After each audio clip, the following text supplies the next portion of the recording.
A paz do Senhor, seja bem-vindo a mais uma aula aqui do EBD em Foco. Eu me chamo Herberson e nesta aula eu vou ministrar a lição número 8, que tem como título Transgênero, que transrealidade é essa? Nós estamos estudando a revista CPAD do terceiro trimestre do ano 2023. A revista como um todo fala sobre a Igreja de Cristo e o Império do Mal, como viver neste mundo dominado pelo espírito da Babilônia. E nós sabemos que esse mundo dominado pelo pecado, pelo espírito da Babilônia, ele tem aí todo tipo de distorção com relação à criação divina. E nesta lição, a lição número 8, nós vamos falar sobre a questão dos homossexuais, transexuais, enfim, vamos falar sobre ideologia de gênero, uma lição bem completa que tem como objetivo esclarecer bem esse tema e apresentar a cosmovisão cristã do casamento, da família, enfim, aquilo que Deus propôs ali no início e que nós devemos continuar fazendo.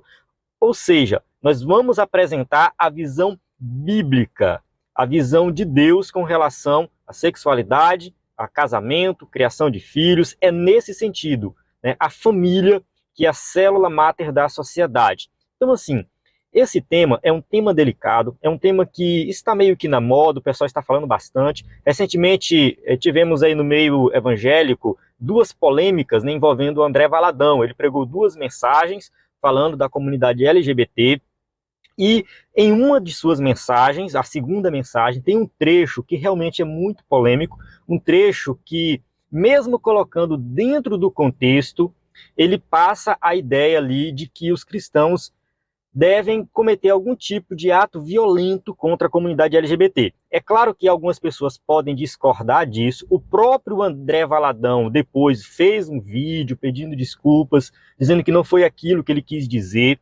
Porém, ficou muito claro na fala dele essa questão. Eu não vou entrar muito em detalhes aqui, recomendo você dar uma pesquisada para você entender melhor o contexto, mas o que eu quero deixar bem claro é que o nosso objetivo ao falar desse tema não é incentivar a violência, tá? Não é de forma alguma, nós não queremos incentivar a violência contra qualquer pessoa. Nós entendemos que a questão da homossexualidade é pecado na visão bíblica, no entanto, Deus ama o pecador. Deus quer que o pecador se arrependa. Deus quer que qualquer forma de pecado seja redimida, ou seja, o meu pecado, no meu caso, eu, Herberson, sou pecador.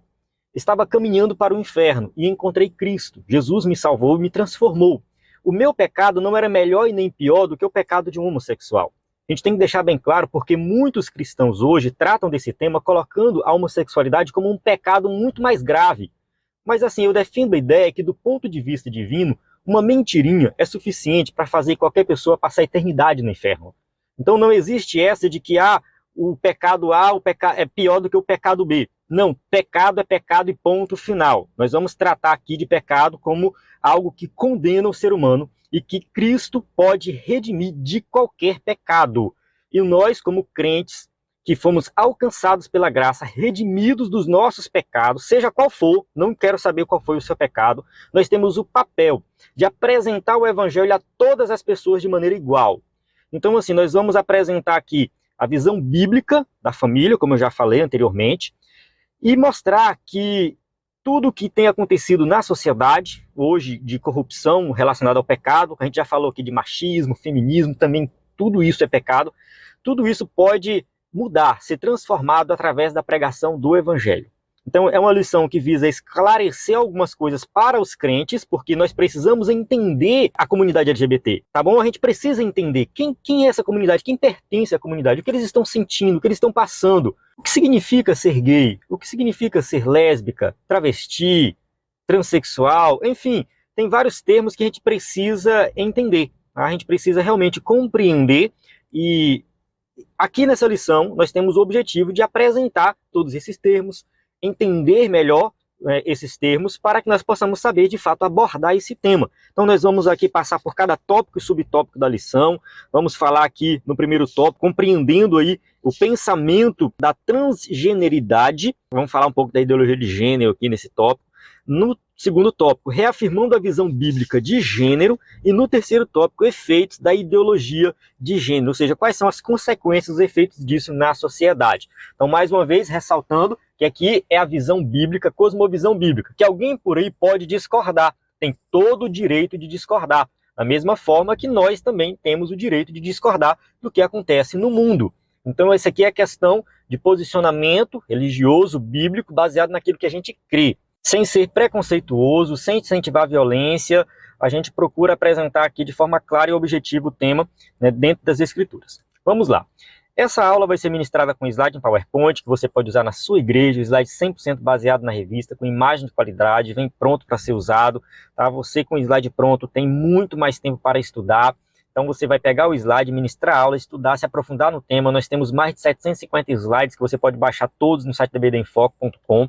Então nós temos uma equipe qualificada que trabalha toda semana para apresentar esse conteúdo para vocês. Subsídio em vídeo, áudio, PDF, slide em PowerPoint, cursos, tudo isso disponível na plataforma. Então acesse o nosso site dbdenfoco.com ou então envie uma mensagem no nosso WhatsApp. Na descrição do vídeo tem aí todas as informações que você precisa para falar conosco.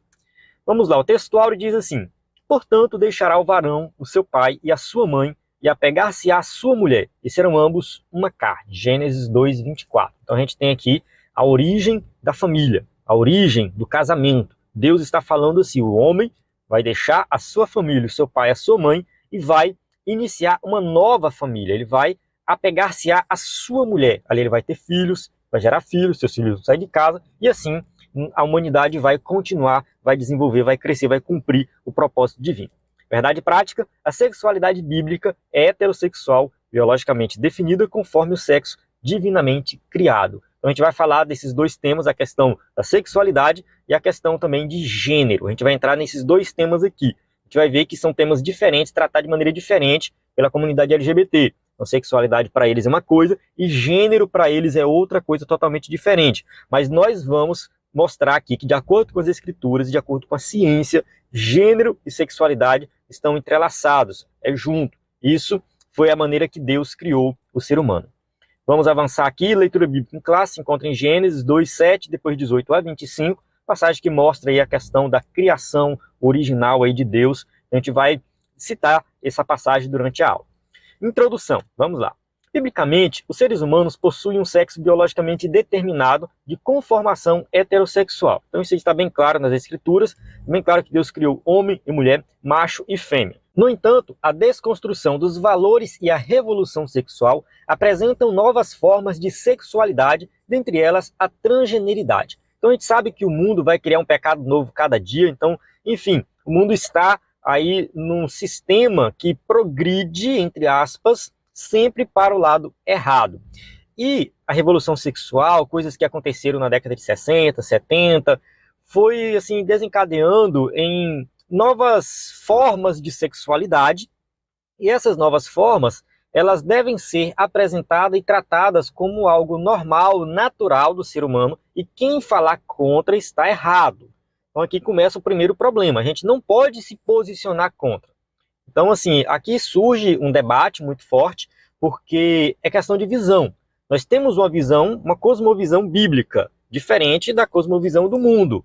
Então, nós vamos sim nos posicionar contra. No entanto, a gente respeita o direito da pessoa de ter qualquer opção sexual. Aí é questão de respeito, porque cada um tem o direito.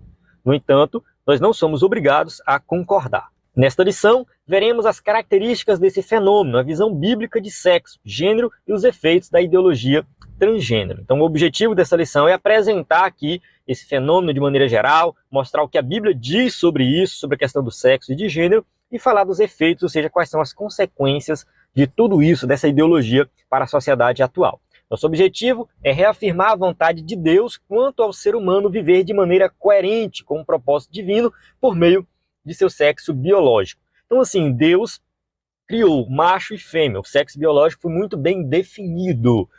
E é assim que Deus quer que a humanidade faça. No entanto, as pessoas, claro, manchadas pelo pecado, vão transgredir a criação divina. E a pregação do Evangelho faz com que voltemos ao original. O objetivo do Evangelho é transformar o ser humano para a criação original. Nós temos que voltar para aquilo que Deus tinha o propósito ali inicial com Adão e Eva. E é claro que nesse mundo manchado pelo pecado, nós nunca vamos alcançar a perfeição nesse sentido. Mas o Evangelho, ele aponta nesse caminho. O Evangelho mostra o caminho de restauração do ser humano para que ele possa se parecer mais com Deus. Assim como Paulo disse ali em Gálatas, não vivo mais eu, mas Cristo vive em mim. Então nós temos que estar cada vez mais parecidos com Cristo. Tópico 1, compreendendo o pensamento da transgeneridade. 1.1, identidade de gênero. Quero só abrir um parênteses aqui antes de começar, porque no vídeo anterior nós tivemos um problema na edição e ficou faltando um subtópico, acho que foi o subtópico 2.3. Pedimos perdão por isso, foi uma falha nossa aqui, quando a gente percebeu já tinha sido publicado o vídeo, então acabou ficando assim mesmo, mas nós estamos tomando cuidado assim, para não faltar nenhum tópico, nada da lição, a passar aqui a lição completa, e sempre que você vê algum erro, algum problema, pode nos comunicar, pode dar um feedback aí que vai ser algo construtivo para nós melhorarmos. Vamos lá. Tópico 1.1, identidade de gênero. O gênero identifica os seres inequívocos do sexo masculino e feminino. Não obstante, na década de 1970, as feministas usavam o termo gênero para o diferenciar do sexo anatômico. Então aqui começa a primeira complicação. Eles vão dizer que gênero é uma coisa e o sexo anatômico, ou seja, o seu órgão sexual, é outra coisa totalmente diferente. Então você pode nascer com um órgão sexual masculino e não se identificar como homem. Ou você pode nascer com sexo, no caso, órgão sexual feminino, e não se identificar como mulher. As ciências sociais passaram a enfatizar que o comportamento social dos gêneros é estabelecido pela cultura e não pelas características biológicas do sexo. Então começou a surgir a partir daqui a ideia de que há uma imposição do que é ser homem e do que é ser mulher. Então, assim, de acordo com esses ideólogos aqui, no caso os defensores dessa ideologia de gênero, eles vão dizer que os conservadores, a sociedade de maneira geral, que apoia a questão dos conservadores, vai impor, né, para o menino o que é ser menino e vai impor para uma menina o que é ser menina.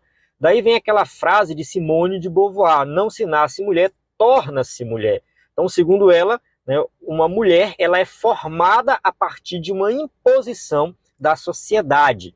Assim, argumentam que uma pessoa não precisa se comportar de acordo com o seu sexo de nascimento. Então, eles vão argumentar dessa maneira. Vão dizer o seguinte, que você que nasceu com um órgão sexual masculino, você não precisa se comportar como homem. Daí, a gente lembra da lição que falamos sobre a masculinidade bíblica. Tem uma desconstrução da masculinidade bíblica. Porque o homem não necessariamente precisa ser, né, ter o comportamento de homem e se apresentar de fato como homem. Da mesma forma, a mulher, ela não precisa de fato ser uma mulher, ela pode ser o que ela quiser. Alegam que o gênero e a orientação sexual não são determinados pelo sexo biológico, o que é um absurdo. Eles vão fazer essa alegação. Então, assim, gênero não é definido pelo sexo biológico. É por isso que eu acho a ideologia de gênero algo muito sem sentido, sem noção. É claro que esse nome, ideologia de gênero, é um nome que nós damos, a nós que falamos contra, chamamos isso, apelidamos isso de ideologia de gênero. Eles não gostam desse nome, ideologia de gênero. Eles gostam de um outro nome, que eu acho que é questões de gênero. Enfim, é diferente, né, o pensamento deles do nosso, mas a gente chama de ideologia de gênero justamente para deixar bem claro que nós estamos nos referindo. Ou seja, quando falamos ideologia de gênero, estamos nos referindo ao pensamento, à ideia de que o homem não necessariamente é homem porque nasceu com sexo masculino e a mulher não necessariamente é mulher porque nasceu do sexo feminino. É nesse sentido que nós estamos nos referindo. Então, nesse caso, avaliam que a relação sexual entre macho e fêmea corresponde a papéis sociais impostos pelo contexto cultural e social, não pela constituição anatômica e biológica do corpo humano. Desse modo, validam qualquer comportamento sexual.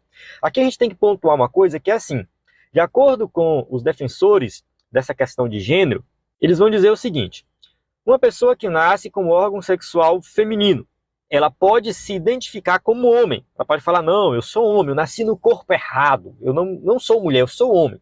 Então, o meu sexo biológico não define quem eu sou de fato. Então, ela vai se vestir como homem, vai agir como homem, ela vai se posicionar como homem, seja lá o que isso signifique. Tá? Isso aí, eu não vou entrar em detalhes, porque isso aí é só quem faz isso, quem vive isso, pode explicar melhor. Mas essa pessoa vai dizer que ela nasceu no corpo errado e, enfim, ela se identifica com homem. Isso é gênero. Então, nasceu com órgão sexual feminino, porém se identifica como homem. Então, o gênero que ela se identifica é o gênero masculino. Outra coisa é a relação sexual. Ela pode ter relação sexual com um homem, ou pode ter relação sexual com uma mulher. Isso não muda a questão do gênero. Então, gênero é uma coisa e relação sexual é outra coisa totalmente diferente. Então, a pessoa pode ser transgênero, ou seja, nasceu com um gênero, mas se identifica com o outro, e ao mesmo tempo ter relações sexuais com dois gêneros diferentes, ser bissexual, ou ser pansexual, seja lá o que for.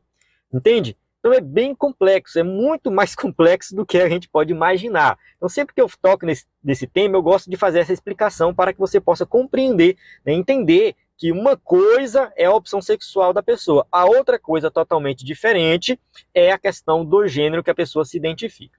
Tópico 1.2, cisgênero e transgênero. Vamos começar a definir alguns termos aqui. Nos estudos de gêneros, dois termos são usados, cisgênero e transgênero. Vamos lá. Cisgênero se refere à pessoa cujo gênero está em concordância com o sexo de nascimento, ou seja, fêmea nascido com genitália feminina, que se reconhece mulher, e o macho nascido com genitália masculina, que se reconhece como homem. Então, posso dizer que nós defendemos o quê? O cisgênero, eu sou o cisgênero. Aí eu posso dizer isso tranquilamente, porque eu nasci com sexo masculino e sou homem. De fato, isso é ser cisgênero. Tá? Transgênero ou disforia de gênero classifica a pessoa cujo gênero está em oposição ao sexo de nascimento, ou seja, indivíduo que nasce com genitália masculina, mas que assume mulher, ou que nasce com genitália feminina, mas se assume homem. Isso aqui é uma simplificação do modelo, tá bom? Porque, de acordo com os defensores das questões de gênero, existem inúmeros gêneros, não é somente masculino e feminino. Tem vários e vários gêneros. Você pode fazer uma pesquisa aí na internet, você vai encontrar uma lista imensa de vários gêneros. Não existe consenso nesse sentido. Alguns colocam 30, outros colocam 60, outros colocam 100. Ou seja, eles criam gêneros que nem sequer existem. Tá? Isso aí é criado por eles porque não tem fundamento. São pessoas que alegam ter nascido no corpo errado e se identificam com um gênero diferente do sexo biológico. Então aqui a questão, né, do sexo biológico, que nós entendemos que é macho e fêmea, homem e mulher, eles vão fazer uma troca desses papéis. Entra aqui o relativismo, que nós já falamos em aulas anteriores, que é uma característica do mundo pós-moderno. Então, no relativismo, não existe essa de que certo é certo e ponto final. Não, nada disso. O que é certo para mim pode ser errado para você e cada um tem sua visão diferente. Uma das vantagens do pós-modernismo, que as pessoas não conseguiram compreender ainda, é que todo posicionamento acaba sendo equivalente dentro do pós-modernismo. O que eu não concordo, mas ao mesmo tempo a gente se beneficia disso. Porque eu posso falar assim, olha, eu não concordo com essa questão da mudança de gênero. Quem nasce homem é homem, quem nasce mulher é mulher, é isso que eu acredito. E diante dessa realidade, quem discorda de mim pode falar assim, eu discordo de você, mas eu respeito a tua opinião. Então, assim, da mesma forma que eu respeito a opinião do outro, o outro tem que respeitar a minha opinião. Porque isso também é uma característica do pós-modernismo, né? Que se cada um tem uma visão diferente, entra o relativismo, que é algo problemático, mas ao mesmo tempo a gente se aproveita dele também. Não sei se ficou claro isso aí para você, mas o que eu estou querendo dizer é justamente que nós podemos sim ter o nosso posicionamento e ponto. Tá? Da mesma forma que o outro lado tem o seu outro posicionamento. Mas vamos lá, vamos avançar. O movimento social de representatividade desse grupo é chamado de, olha só a sigla, como é que ela vai crescendo, né? LGBTQIAPN+. É claro que essa sigla não faz muito sentido nós ficarmos falando dela de todas as letrinhas que vão aparecendo, cada uma que tem um significado, a gente já vai falar sobre isso daqui a pouco. Por isso que nessa aula eu vou falar LGBT, tá bom? LGBT, vou parar no T, não vou falar as outras, ou LGBTA+. Enfim, tem várias formas de escrever essa sigla, mas eu vou falar somente LGBT. Essa cosmovisão ratifica a ideia de que a identidade de gênero independe do sexo biológico. Então, a comunidade LGBT vai aí fazer a defesa dessa questão de gênero, tá? Porque faz parte tudo do mesmo pacote. 1.3, transgênero e sexualidade. Para os especialistas, a orientação sexual de uma pessoa é definida de acordo com o gênero que ela se identifica e por qual gênero sente atração sexual. A saber, vamos lá, vamos entender aqui a questão de gênero e a questão das relações sexuais. Existe o heterossexual, quando a atração é pelo gênero oposto. Então aqui a gente tem uma definição bem clara. Um homem do sexo masculino, com genitália masculina, tem relação com uma mulher, né, que é do sexo feminino, genitália feminina. Isso aí é algo, está bem claro, isso é um heterossexual. O homossexual é quando a atração é pelo mesmo gênero. Então tem duas pessoas do mesmo gênero que têm atração sexual ali entre si. Aqui pode entrar uma certa complicação, porque os defensores da ideologia de gênero vão dizer o seguinte, que uma mulher que se identifica como homem, ela pode ter relação com uma mulher que se identifica como mulher, e isso ser chamado de uma relação heterossexual. Eu tenho uma prima que é transexual. Ela é um homem trans, ou seja, ela nasceu mulher, mas se identifica como homem. Então ela tomou hormônio, tem barba, se veste como homem. Enfim, você olha para ela e vê um homem. E ela ficou muito parecida com o irmão dela. Ela ficou realmente muito parecida. Então, ela se considera homem, independente da maneira que ela tem relação sexual. Então, assim, se ela tiver relação sexual com uma outra mulher, ela pode considerar isso uma relação heterossexual, porque ela se considera como um homem, mesmo tendo uma genitália feminina, ela se considera homem e tem relação com uma mulher. Então, isso seria uma relação heterossexual. Se ela tiver relação com outro homem, ela pode identificar essa relação como uma relação homossexual. Ela se identifica como homem e tem relação com outro homem. Então, é uma complicação que às vezes até é difícil da gente compreender, mas existe. No caso dessa minha prima, eu converso com ela, respeito ela, e eu chamo ela pelo nome de mulher. Eu chamo ela pelo nome dela, que eu sempre conheci, e ela nunca reclamou, né? Ela nunca reclamou, até mesmo ela, acho que entende completamente o meu ponto de vista, então há um respeito mútuo aí, algo bem interessante. E os pais dela, por exemplo, são evangélicos, tá? Ela foi criada na igreja. É por isso que eu digo que esse tema é delicado, porque assim, as pessoas que muitas vezes se identificam com um gênero diferente ou começam a ter relações homossexuais, muitas vezes foram criadas na igreja. E a gente precisa saber o que aconteceu. Qual foi a parte do ensinamento bíblico que não deu certo? Por que essa pessoa se identifica dessa forma? Por que houve essa mudança na mente? E nós devemos olhar para a igreja, para os nossos jovens, e começar a se perguntar o que está acontecendo com eles, o que eles estão assistindo, o que eles estão vendo, que tipo de coisa eles estão aprendendo com os coleguinhas, com os professores, com a internet. Muita gente acha a escola perigosa, né? Porque na escola pode ter ensinamentos contrários às escrituras. Concordo. Porém, eu acho que o maior perigo é a internet. É o adolescente sozinho no quarto, acessando a internet, qualquer coisa, pornografia. Isso mexe muito com a cabeça do adolescente. Realmente, mexe muito. Então, a gente precisa ter cuidado nesse sentido. Eu dei o exemplo aqui da minha prima e tem inúmeros exemplos de filhos de crentes que foram realmente criados na igreja, cantavam na igreja, pregavam na igreja e hoje fazem parte da comunidade LGBT, se identificam com um gênero diferente, etc. Mas vamos lá, vamos avançar aqui. O bissexual, quando a atração é por ambos os sexos. Então isso aqui é o B, L, G, B, né, o B do bissexual. Então o bissexual ele tem relação com homem com mulher, no caso, né, a pessoa que é bi. O assexual é quando não existe atração por gênero algum. O assexual vale aqui uma observação, porque isso aqui realmente existe.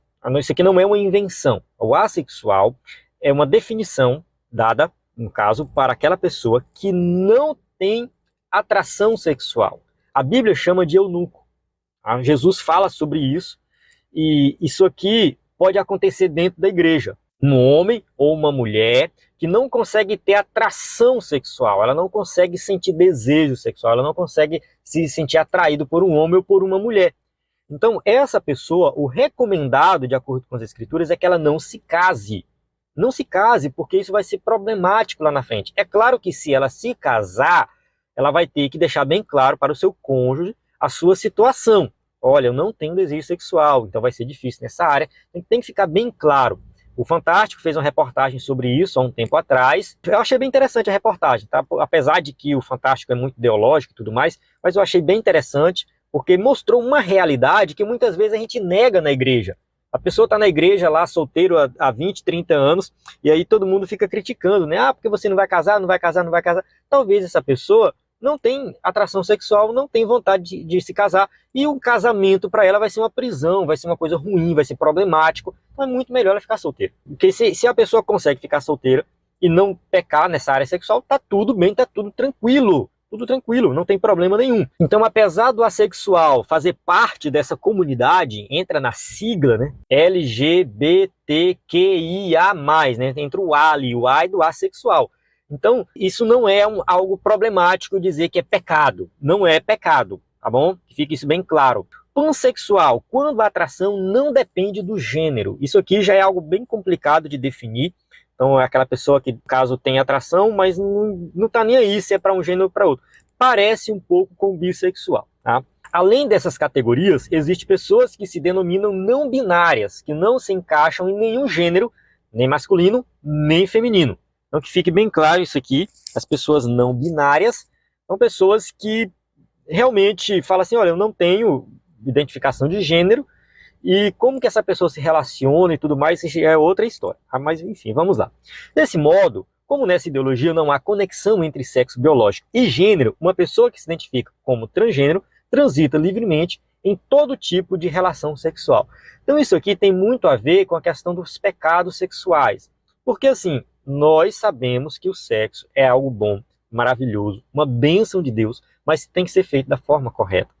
Então, o mundo corrompeu a questão sexual e muitas das pessoas que hoje se consideram homossexuais, transexuais, enfim, estão procurando ter relação sexual de forma livre, sem nenhum impedimento, enfim, sem nenhum peso na consciência, defendem realmente a liberdade, a libertação sexual, é nesse sentido. É claro que nós vamos nos posicionar contrários a isso, porque nós entendemos que qualquer tipo de relação sexual fora do casamento é pecado. Então aqui não é só questão de dizer assim, os gays vão para o inferno porque eles têm relação sexual contrária às escrituras. Não é só isso, porque aquela pessoa que está dentro da igreja, que é crente, que toma ceia, mas que é casado e tem uma relação sexual fora do casamento, que é um adúltero, uma adúltera, esse também vai para o inferno, porque não tem compromisso com Cristo.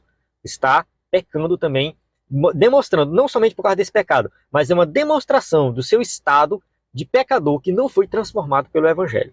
E eu quero deixar isso bem claro, porque muitas vezes a comunidade LGBT vai criticar a igreja, o posicionamento da igreja, porque assim, estão dizendo que a gente vai para o inferno, porque nós somos homossexuais. Não, ninguém vai para o inferno porque é homossexual, porque pratica sexo, enfim, homem com homem, mulher com mulher. Não.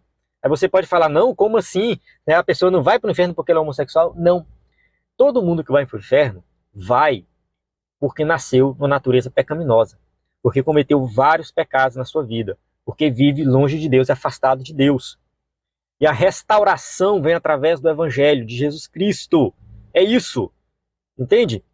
A restauração vem através da pregação do Evangelho, e o Evangelho, quando é pregado, que ele transforma vidas, aí sim a pessoa vai ter uma nova vida, vai ser uma nova criatura, e ela vai se livrar do inferno porque ela vai se tornar uma nova criatura que se identifica agora com Cristo. Não é porque a pessoa pratica um pecado específico, mas é todo o conjunto de pecados que ela praticou em toda a sua vida, que mostra o seu estado. Entende? A questão de identidade.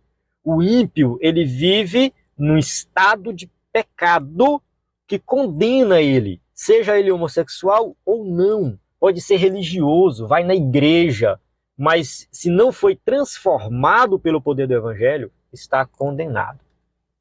Tópico 2, reafirmando a visão bíblica de gênero. 2.1, a constituição biológica. Do hebraico, Adam, o homem foi formado do pó úmido da terra. Gênesis 2.7. Nosso Senhor ratificou que desde o princípio da criação, Deus os fez macho e fêmea. Marcos 10.6. Está bem claro que nós fomos criados como homem e mulher, macho e fêmea. Nossa declaração de fé professa que o ser humano é constituído de 3 substâncias, uma física, corpo, e 2 imateriais, espírito e alma. Aqui a Assembleia de Deus defende a tricotomia, há quem defenda a dicotomia, outros defendem o monismo, mas não vem ao caso. O que nós entendemos é que Deus criou o ser humano que integral, ele é composto por uma parte material e uma parte imaterial.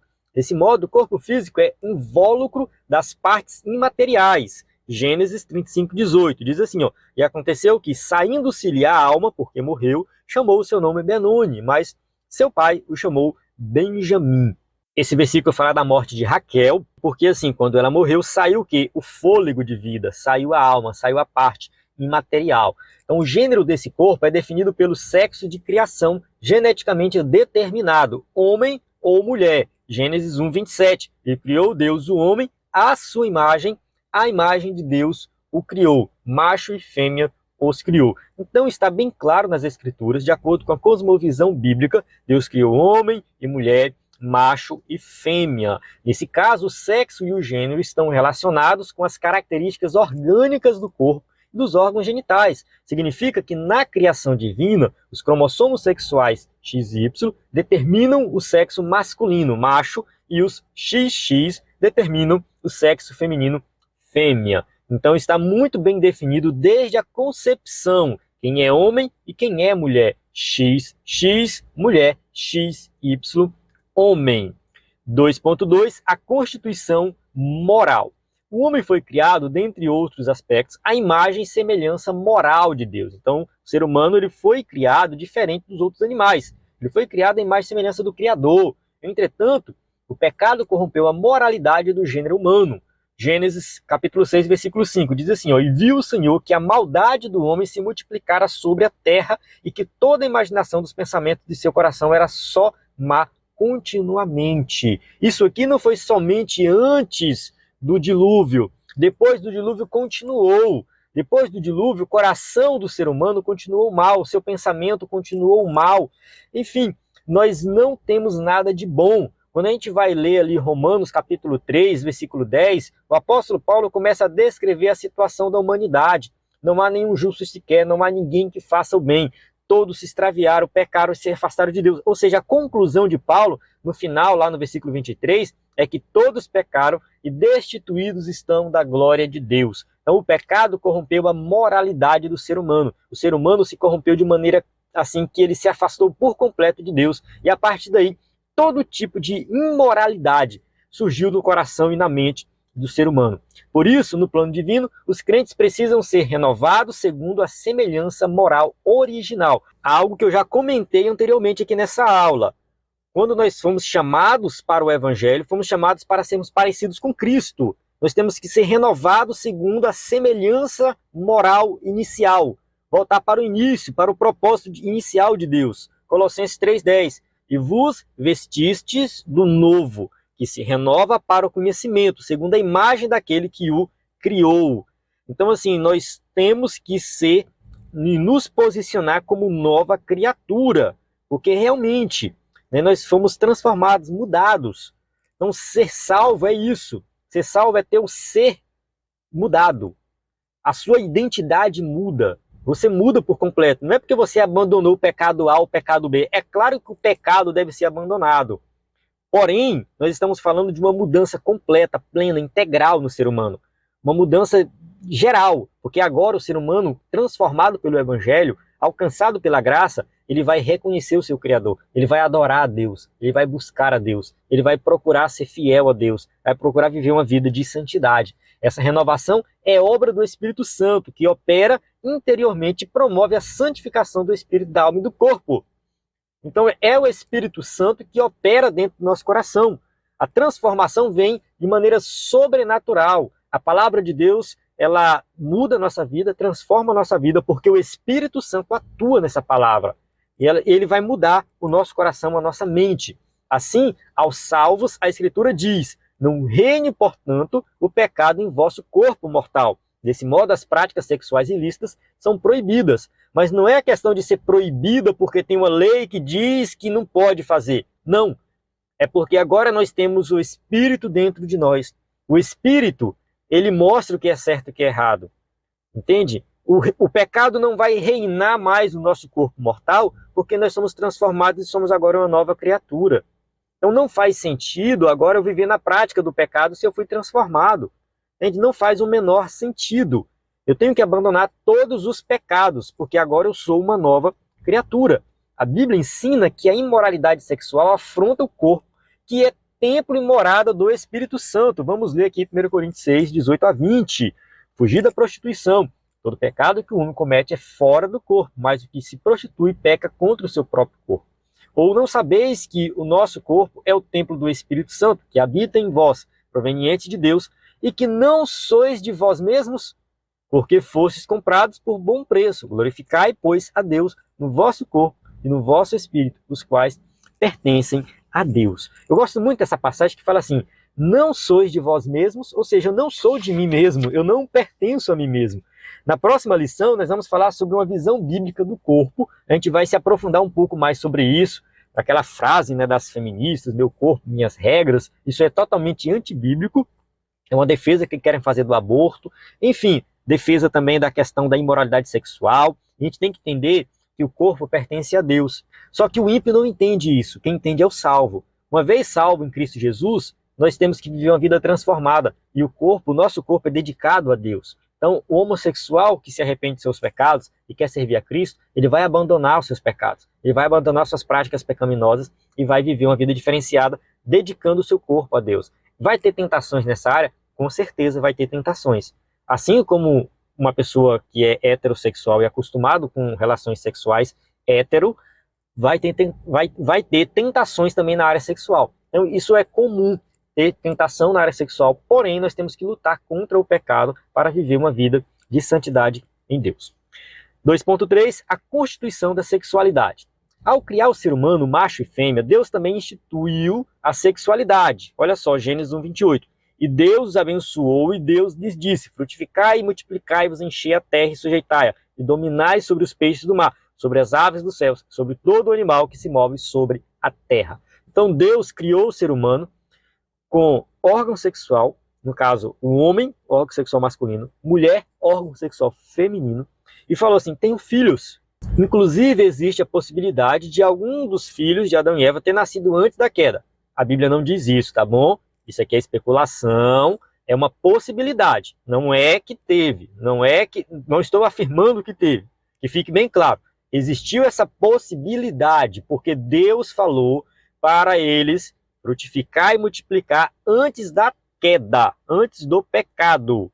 Enchei a terra e sujeitai-a, dominai-a sobre os peixes do mar. Ou seja, vocês foram criados para cuidar dessa terra e vocês vão povoar essa terra. E o povoamento dela acontece através da relação sexual entre um homem e uma mulher. Então, sexo não veio depois do pecado, não é por causa do pecado, nada disso, mas já veio antes da queda, Deus já tinha dado essa ordem e definido macho e fêmea, relação heterossexual. Sempre fez parte da criação original de Deus o homem unir-se sexualmente em uma só carne com sua mulher. Então, quando a Bíblia fala uma só carne, é uma referência à relação sexual.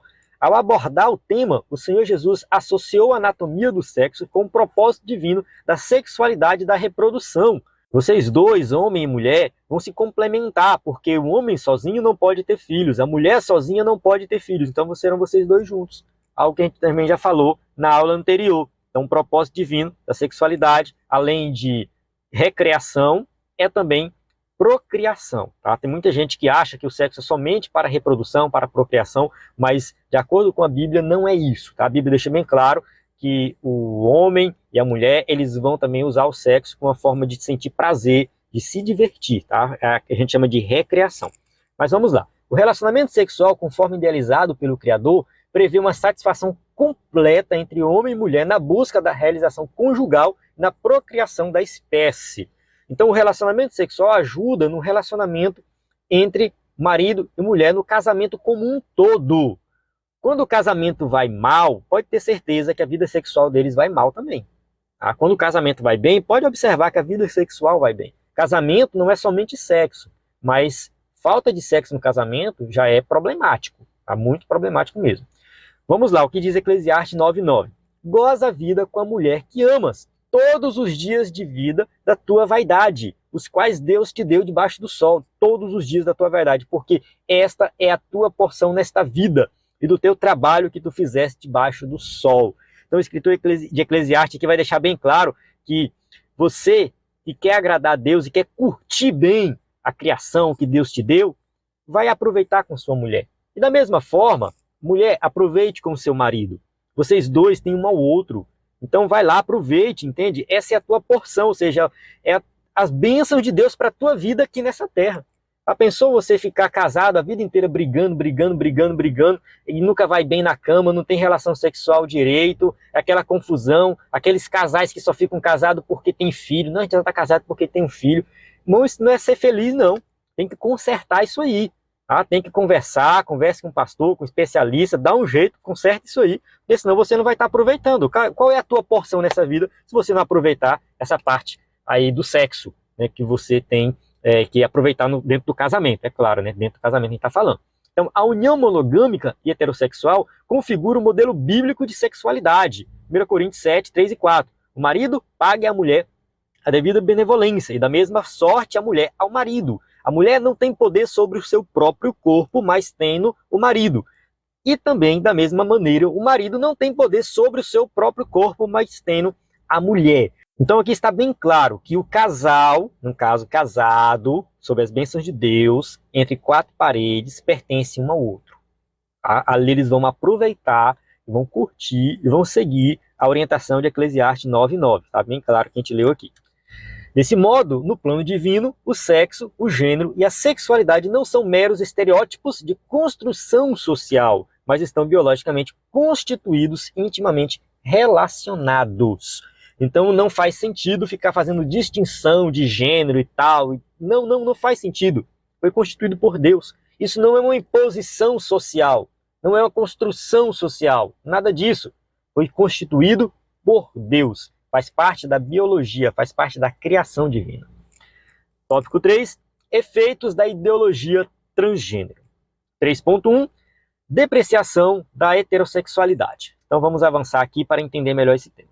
Vimos que o modelo de sexualidade nas Escrituras é heterossexual.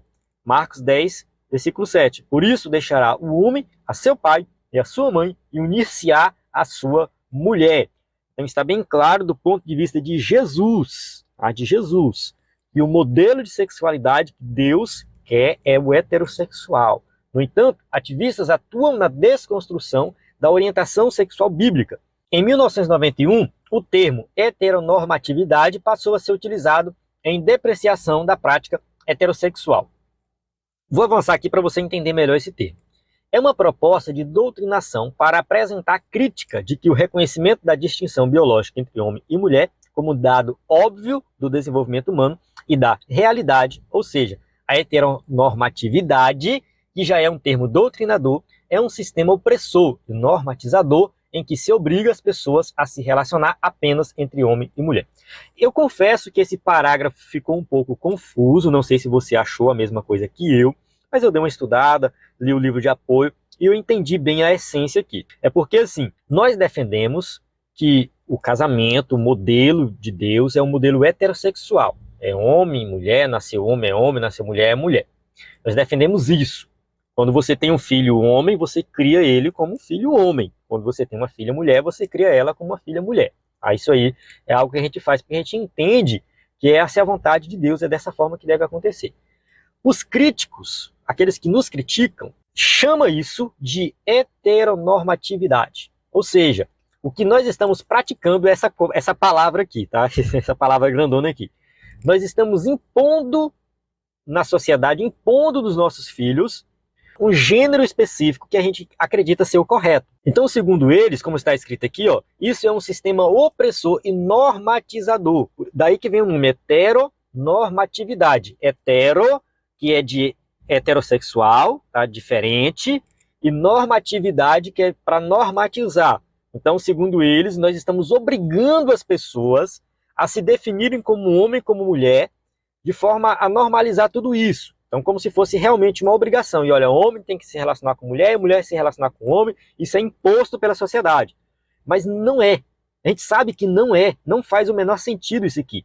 Tá? Nesse sentido, acusam os héteros de preconceituosos, discriminadores e transfóbicos. Então, se você defende a relação heterossexual, você é acusado de transfobia, discriminador.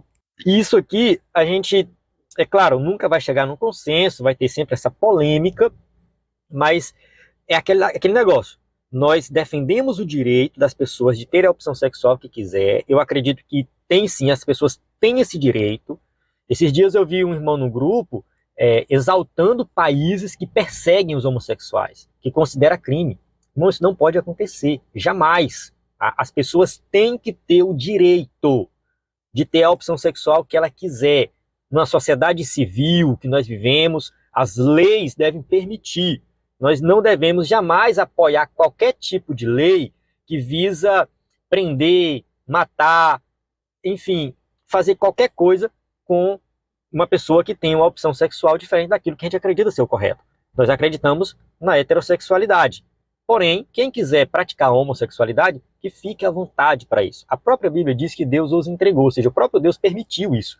Então, assim, se Deus os entregou, quem sou eu para fazer diferente? Então, assim, cada pessoa vai ter a sua opção sexual e eu vou respeitar isso aí, vou defender esse direito. Porém, eu também quero ter o direito de discordar dessa opção sexual, entendendo que na visão bíblica o certo é o heterossexual. Então, assim, eu tenho essa visão bíblica, eu defendo essa cosmovisão bíblica e eu quero ser respeitado pela minha posição. Então é assim, defendo que o correto é o heterossexual, mas respeito o homossexual. Tenho amigos homossexuais, tenho parentes homossexuais, enfim, relacionamento tranquilo, respeitoso. Já falei em aulas anteriores, né, quando eu estava na minha graduação, eu morava numa casa com os amigos e uma das meninas que foi morar lá uma época, ela era lésbica, ela tinha uma namorada e eu era amigo dela, a gente saía junto e ela ia para a igreja, eu levava ela para a igreja. Então essa amizade possibilitou eu falar de Jesus para ela, apresentar o evangelho para ela. Ela foi para a igreja comigo várias vezes.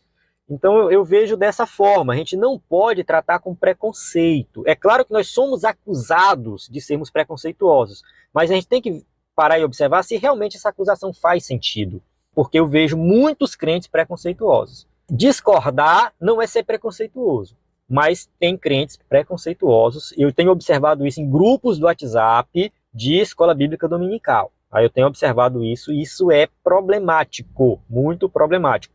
Nós não devemos jamais ser preconceituosos nesse sentido, porque senão como nós vamos pregar o evangelho? Nós temos que alcançar todas as pessoas através da mensagem do evangelho. 3.2, construção de narrativas. Militantes trans alegam que a subjetividade de alguém se sentir homem ou mulher deve sobrepor aos aspectos biológicos. Nesse sentido, eles se rebelam contra a própria constituição biológica. Então, assim, a pessoa se sente homem, se sente mulher, diferente do seu sexo biológico. Isso aqui é muito subjetivo, tá? Porque é um pensamento da pessoa. Não é algo que é provado cientificamente, nada disso. Então a pessoa se rebela contra a própria constituição biológica, ou seja, contra aquilo que ela nasceu. Então, para adequar a insatisfação do próprio corpo com a mente, exigem terapia hormonal e cirurgia de redirecionamento sexual como pretensas soluções. Vamos lá. A pessoa não se identifica com o próprio corpo. Então ela começa, por exemplo, a tomar hormônio. Como eu citei aqui, minha prima, ela tomou hormônio, tem barba, enfim. Ela se tornou realmente muito parecida com o homem. Mas ela fez isso por conta própria. Né? Com relação à mudança de sexo, né, cirurgia de mudança de sexo, acontece muito também. E as pessoas fazem isso por conta própria. Acontece que hoje muitos estão exigindo, e nós vamos ser contrários, que isso seja realizado, por exemplo, pelo SUS, né? Ou seja, pelo próprio sistema de saúde público. Não concordo com isso. Muitos vão exigir que isso aqui seja praticado em crianças. Já pensou criança tomar hormônio? Criança fazer cirurgia de sexo, mudança de sexo? Entende? É muito problemático. Então a gente vai bater de frente com isso aqui, a gente não vai concordar. Então a gente respeita quem pratica. Tudo bem, você é de maior, você faz o que você quiser. Como está aqui na imagem, por exemplo, que a gente colocou. Sou mulher, sou lésbica, sou transexual. Se você se incomoda, o problema é seu. De fato, tudo bem, não estou incomodado. Você pode ser o que você quiser. Você não pode querer impor isso aí como algo normal, ensinar isso nas escolas e querer, né, que o nosso sistema único de saúde, né, faça isso de forma gratuita, sei lá, cirurgia de mudança de sexo e reposição hormonal e dentre outras coisas. Isso aí a gente vai discordar, tá? Porque realmente não faz o menor sentido. Cada pessoa toma a decisão que quiser. Isso é tão sério que o ativismo na educação e saúde pública acaba se impondo no doutrinamento de crianças e adolescentes. Então, como citei já, né, questão do ativismo, tanto na questão da saúde e também na educação. Muitos vão defender que isso tem que ser ensinado na escola. Eu sou a favor de educação sexual na escola. Eu sou a favor. Muita gente me critica por isso, mas eu sou a favor. Porém, isso tem que ser muito bem definido. Essa educação sexual na escola, se ela acontecer, tem que ser organizada. Com certeza já acontece, eu tenho certeza que já acontece, muito mal feito, muito levado aí para o, enfim, ponto de vista de cada professor. Então a gente precisa organizar isso aí, para que realmente seja educação sexual verdadeira, correta. É claro que uma educação sexual em uma escola secular vai apresentar muita coisa que distorce das escrituras. Aí entra o papel dos pais em casa de ensinar o correto para os seus filhos.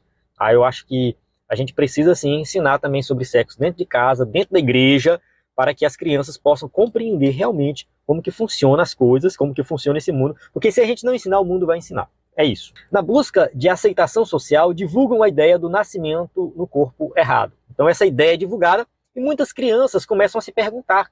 Eu já vi casos de crianças de 5, 6 anos falar: eu nasci no corpo errado, eu não me sinto bem no corpo que eu estou. Isso é muito problemático para uma criança que ainda não tem pensamento crítico, né, que está se formando, que não tem conhecimento do próprio corpo ainda. Um adolescente que está na puberdade, ele ainda está ali, né, sei lá, se identificando com aquilo. Muitas meninas que não são instruídas em casa, quando menstruam pela primeira vez, acham que está morrendo. Já vi casos assim, né, falar: não, quando eu menstruei a primeira vez eu pensei que eu estava morrendo, estava sangrando.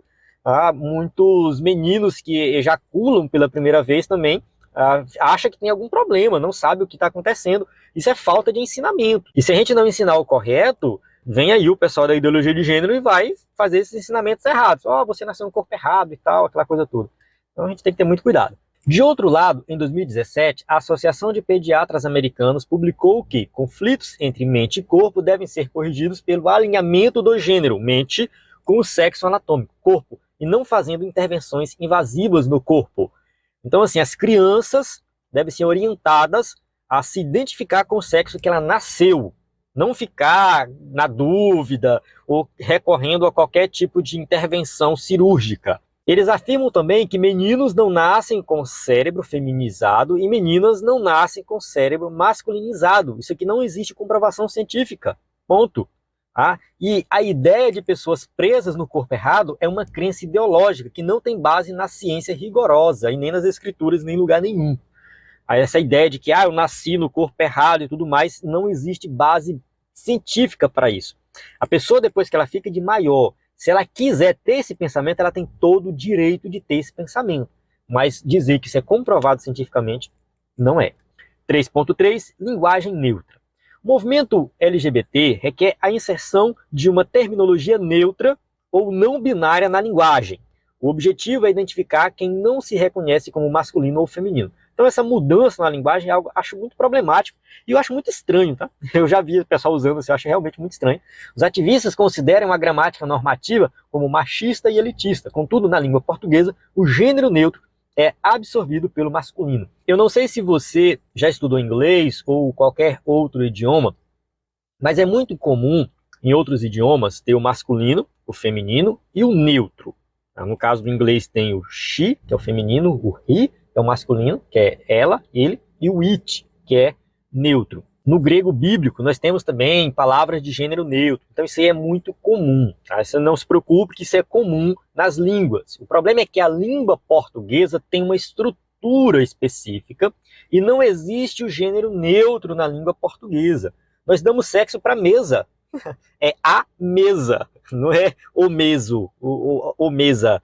É a mesa, a cadeira, o carro.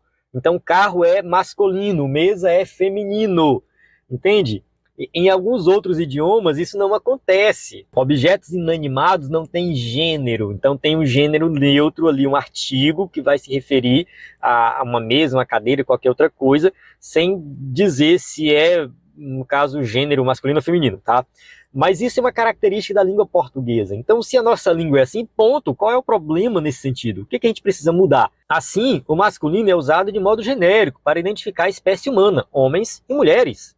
Não obstante, a militância pretende substituir as vogais a e o na pretensão de neutralizar o gênero. Então, todes, né, no caso é para neutralizar, para não falar todas ou todos. Bem, eu particularmente acho que uma solução simples para isso, se você chega diante de uma plateia, você quer se referir, no caso, homem e mulher, você pode falar todos e todas, aos irmãos e às irmãs da igreja. Eu acho interessante falar, tá?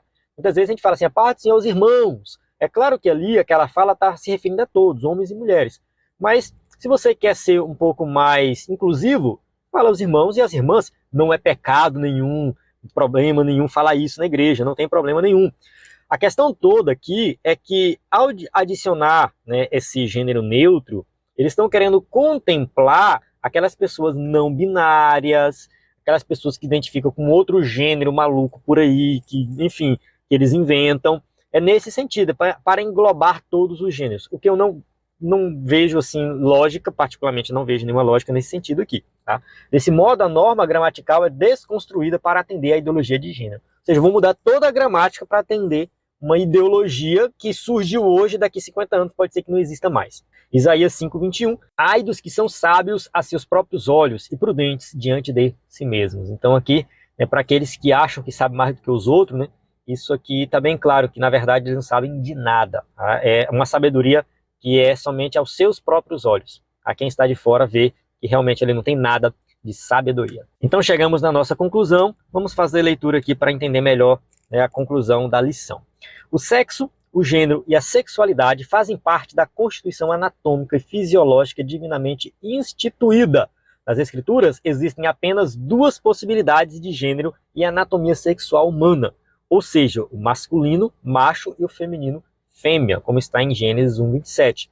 Ao término da criação, viu Deus tudo quanto tinha feito, e eis que era muito bom. Ele não errou ao criar a sexualidade heterossexual para a humanidade. Portanto, ninguém nasce predeterminado a identificar-se como transgênero. Muda-se a cultura, mas a palavra de Deus permanece imutável. Então, assim, Deus criou macho e fêmea, esse foi o plano original de Deus. Relação sexual deve ser heterossexual, casamento entre um homem e uma mulher. Isso foi muito bem definido nas Escrituras. Essa é a cosmovisão bíblica que nós vamos defender. O mundo pode defender outras. O mundo pode querer reivindicar vários gêneros por aí, vários tipos de relações sexuais. Porém, isso aí é fruto do pecado, de uma corrupção moral do ser humano.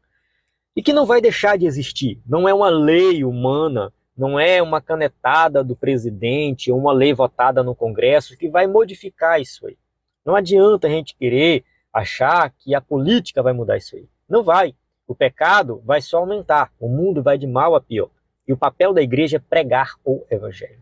Nós temos que tratar com amor, com respeito, para alcançar todas as pessoas que se identificam com a comunidade LGBTQIA+, para que elas possam entender o evangelho. E através da pregação do evangelho possa haver uma transformação. A igreja tem que estar de portas abertas para receber todas as pessoas, sem nenhum preconceito. Somente assim nós vamos transformar essa sociedade. Amém? Então chegamos aqui no final da aula, temos as perguntas para quem vai usar o slide na igreja, você pode passar para os seus alunos. Mais uma vez, reforçando aí, nosso site ebedenfoco.com, nosso WhatsApp, na descrição do vídeo, tem toda a informação que você precisa. E se você chegou até aqui, muito obrigado. Não deixe de olhar a descrição do vídeo, porque às vezes eu deixo material extra, muita coisa boa para você baixar aí. A paz do Senhor, até a próxima aula.